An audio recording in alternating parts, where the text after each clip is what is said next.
ఇప్పటి వరకు మనం ఇండియా వర్సెస్ పాకిస్తాన్ వార్ ని చూసాం. కానీ ఇప్పటి నుంచి టీడీపీ వర్సెస్ వైసీపీ వార్ ని చూడబోతున్నాం. తెలుగుదేశం పార్టీ 2025 మహానాటిని కడప జిల్లాలో నిర్వహించబోతుంది. జనరల్ ఆడియన్స్ కి ఇది ఒక రాజకీయ పార్టీ నిర్వహించే సాధారణ సభ.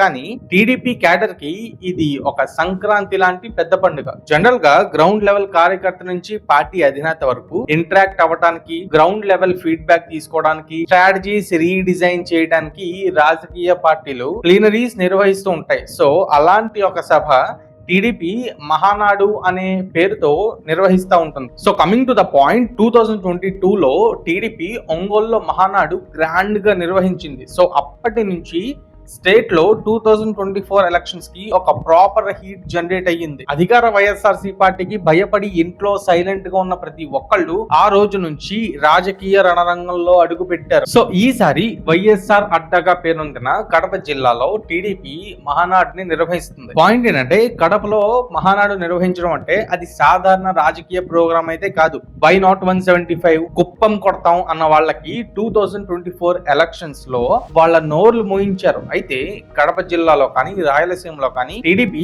మెజారిటీ సీట్స్ విన్ అయ్యింది. అయితే నీ ఇంటి వరకు వచ్చాం, నీ ఇంట్లోకి రాబోతున్నాం, దీని అర్థం మన నెక్స్ట్ టార్గెట్ పులివెందల అని ఒక ఇండైరెక్ట్ వార్నింగ్ ఇస్తున్నట్లే. స్టేట్ లో సిబిఎన్ సీఎం గా ఉన్నప్పటికీ రాయలసీమలో మెయిన్ గా కడప జిల్లాలో వాళ్ళకి 11 సీట్స్ వచ్చినా లేదా సింగిల్ సీట్ వచ్చినా, అసలు సీట్స్ రాకపోయినా అక్కడ వైఎస్ఆర్ లేదా వైఎస్ జగనే సీఎం గానీ పిఎం గానీ, రాయలసీమ లేదా కడపలో మెజారిటీ సీట్స్ కూటమి విన్ అయినప్పటికీ అక్కడ వైఎస్ ఫ్యామిలీ హవా ఏ మాత్రం తగ్గలేదు. డికేడ్స్ నుంచి ఒక క్వశ్చన్, అసలు సీమలో వైఎస్ ఫ్యామిలీకి ఆల్టర్నేటివ్ ఎవరు అండ్ అపోజిషన్ స్ట్రాంగ్ అవుతుందా అని. కానీ ఈసారి ఈక్వేషన్స్ అన్ని చేంజ్ అయ్యాయి. కూటమి మంచి మెజారిటీతో సీమ మెజారిటీ స్థానాలు విన్ అవటం, షర్మిల వర్సెస్ వైఎస్ జగన్ మధ్య నడుస్తున్న cold war, YS Viveka case కానీ, లేకపోతే 19-24 వైఎస్ విడ్గా చెప్పబడుతున్న వైఎస్ జగన్ అక్కడ సరైన డెవలప్మెంట్ చేయకపోవటం, సీమలో anti YCP wave day by day పెరగడం అండ్ కాంగ్రెస్ రీ ఎంటర్ అవడానికి అటెంప్ట్స్ చేయడం. సో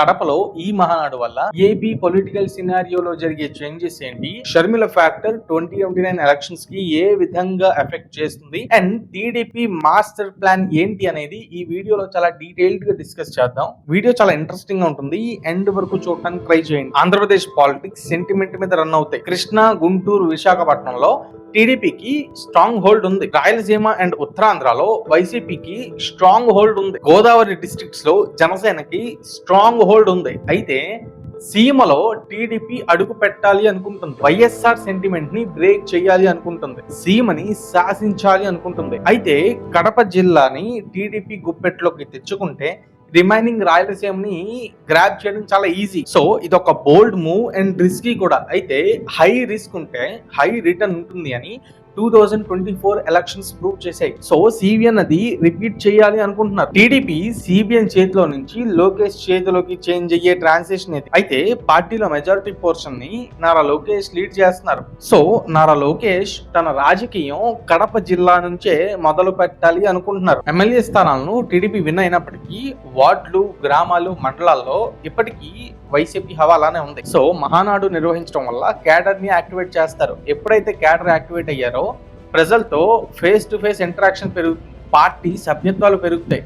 వార్డు స్థాయి నుంచి టీడీపీ సీమలో పాగా వేయడం స్టార్ట్ చేస్తుంది. లోకల్ ప్రాబ్లమ్స్ ని అడ్రస్ చేసి అవి ఎప్పటికప్పుడు సాల్వ్ చేసి ప్రజలకు తెలిసేలాగా చేస్తారు. ఒకవేళ డీలిమిటేషన్ జరిగితే సీట్స్ పెరుగుతాయి. సో కొత్త సీట్స్ వచ్చే స్థానాల్లో టీడీపీ ఇప్పటి నుంచి వర్క్స్ చేయడం స్టార్ట్ చేస్తారు. దానివల్ల వచ్చే ఎలక్షన్స్ లో వాళ్ళకి విన్ అవటం ఈజీ అయిపోతుంది. వైసీపీ అండ్ వాళ్ళ క్యాడర్ కి ఇది ఒక హెడేక్ ఇష్యూ. ఎందుకంటే వైసీపీ లీడర్స్ ఆల్మోస్ట్ జైల్లో ఉంటారు అండ్ అదే కాకుండా ఇటు టీడీపీ క్యాడర్ వర్క్ చేయడం ఆపేస్తారు.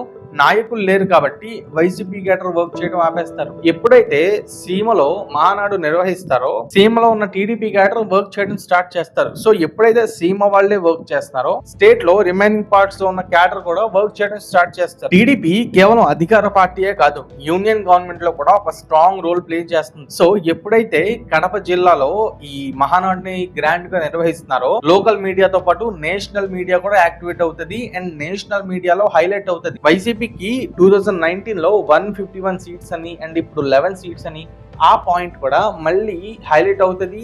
అనలిస్టులు అనలైజ్ చేయడం స్టార్ట్ చేస్తారు. వైఎస్ సెంటిమెంట్ అఫీషియల్ గా బ్రేక్ అవుతుంది. ఇది ఎందుకో నెక్స్ట్ పాయింట్ లో చెప్తా. కడప గడ్డ వైఎస్ఆర్ అడ్డ అనేది నగ్న సత్యం. అయితే వైఎస్ఆర్ ఆర్ వైఎస్ జగన్ చేసిన డెవలప్మెంట్ తో పోలిస్తే సిబిఎన్ సీమలో చేసిన డెవలప్మెంట్ చాలా ఎక్కువ. ఇన్ఫాక్ట్ వైఎస్ఆర్ కొంతైనా డెవలప్ చేశారేమో, కానీ వైఎస్ జగన్ రెజ్యూమ్ లో 19-24 రాయలసీమలో జరిగిన డెవలప్మెంట్ ఏమీ లేదు. రాయలసీమలో సిబిఎన్ చేసిన డెవలప్మెంట్ చూస్తే ఫ్యాక్షన్ రాజకీయాలు కంప్లీట్ గా బంద్ చేశారు. ట్రిప్ ఇరిగేషన్ ఊరు వాడ విస్తరించారు. కర్నూలులో India's biggest solar power plant Garuda drone manufacturing unit, నెల్లూరులో బీపీసీఎల్, అనంతపురంలో Kia wind and solar power generation units. ఇవి కాకుండా అపోలో టైర్స్, టీసీఎల్, హెచ్సిఎల్, సెల్కాన్, కార్బన్, జోహో ఇలా ఎన్నో కంపెనీస్ రాయలసీమకి తీసుకొచ్చారు. 2024 లో విన్ అయ్యాక అఫీషియల్ గా SIPB state investment promotion board 4.5 లక్షల కోట్ల రూపాయల ఇన్వెస్ట్మెంట్స్ ని అప్రూవ్ చేసింది.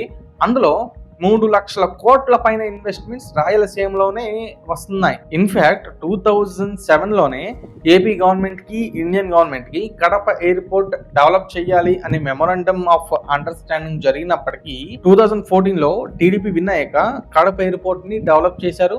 అండ్ 2015 లో union civil aviation minister Ashok Gajapathiraju Kadapa airport ని ఇనాగరేట్ చేశారు. సిబిఎన్ సీమకి నీళ్లు తెచ్చారు. జగన్ గారు పట్టిసీమ ప్రాజెక్ట్ ని అపోజ్ చేసినప్పటికీ 18 months లో ఆ ప్రాజెక్ట్ కంప్లీట్ చేసి రాయలసీమకు నీళ్లు తెచ్చారు. ఇవి కాకుండా తిరుపతిలో IISER ఐఐటి కావచ్చు, కర్నూలులో IIIT కావచ్చు, అనంతపురంలో నాసిన్ కావచ్చు, ఇలా అనేక నేషనల్ ఎడ్యుకేషన్ ఇన్స్టిట్యూషన్స్ ని రాయలసీమకు సిబిఎన్ తెచ్చారు. ఇలా irrigation, infrastructure, education, manufacturing sectors ని సిబిఎన్ రాయలసీమలో డెవలప్ చేశారు. అయితే వీడియో స్టార్టింగ్ లో చెప్పినట్టు ఇప్పటి వరకు సీమలో వైఎస్ఆర్ హవా నడిచింది. అయితే టీడీపీ ఆ బ్యారియర్ ని బ్రేక్ చేయాలి అనుకుంటుంది, ఆ సెంటిమెంట్ ని బ్రేక్ చేయాలి అనుకుంటుంది. సో మహానాడు కడపలో నిర్వహించడం వల్ల గ్రౌండ్ లెవెల్లో అక్కడ కూటమి టీడీపీ విస్తరించే అవకాశాలు ఉన్నాయి. ఏపీలో చాలా మంది చీఫ్ మినిస్టర్స్ రాయలసీమ నుంచి వచ్చిన వాళ్లే. అయితే ఎవరు అవునన్నా కాదన్నా, లేదా ఎవరికి నచ్చినా నచ్చకపోయినా ఫ్యూచర్ లో టీడీపీ నుంచి Nara Lokesh CM candidate. So Nara Lokesh మీద ఆ మాస్ ముద్ర, ఆ రాయలసీమ ముద్ర లేదు. సో ఇప్పటి నుంచి లోకేష్ తన రాజకీయం కడప నుంచే స్టార్ట్ చేస్తున్నారు. అండ్ లోకేష్ మీద రాయలసీమ బిడ్డ అనే ముద్ర ప్రొజెక్ట్ అవడం స్టార్ట్ అవుతుంది. మీరు గమనిస్తే యువగళం పాదయాత్ర 100కు పైగా రోజులు రాయలసీమలోనే లోకేష్ చేశారు. కడపలో మహానాడు అంటే వైఎస్ సెంటిమెంట్ ని బ్రేక్ చేయడం కాదు, వైసీపీ క్యాడర్ మారల్ ని దెబ్బతీయడం, జగన్ గారికి ఇంటర్నల్ ఫియర్ పరిచయం చేయడం. వైఎస్ వివేకానంద రెడ్డి గారి ఇష్యూ కానీ, వైఎస్ షర్మిల గారికి జరిగిన అన్యాయం కానీ, వైఎస్ సునీత గారికి జరిగిన అన్యాయం కానీ, 19-24 పెద్దగా డెవలప్మెంట్ జరగకపోవడం కానీ, ఇవన్నీ సీమ ప్రజలు ఆలోచిస్తారు. అండ్ టీడీపీ ఇప్పటి నుంచి సీమలో చేసే ప్రతి డెవలప్మెంట్ ని ప్రాజెక్ట్ చేయడం, ఎలివేట్ చేయడం స్టార్ట్ చేస్తుంది. క్యాడర్ ని యాక్టివేట్ చేయడం వల్ల ఇవన్నీ ప్రజల్లోకి తీసుకెళ్లే ఛాన్స్ ఉంది. మరొక ఆల్టర్నేటివ్ అయ్యే ఛాన్స్ ఉంది. ఇన్ఫాక్ట్ ఇండైరెక్ట్ గా అక్కడ కాంగ్రెస్ పుంజుకునే అవకాశం కూడా ఉంది. సో ఓవరాల్ గా కాన్సెప్ట్ ఇది. దీనిపైన మీ ఒపీనియన్ ఏంటో కామెంట్ చేయండి. మనం మళ్ళీ కలుద్దాం.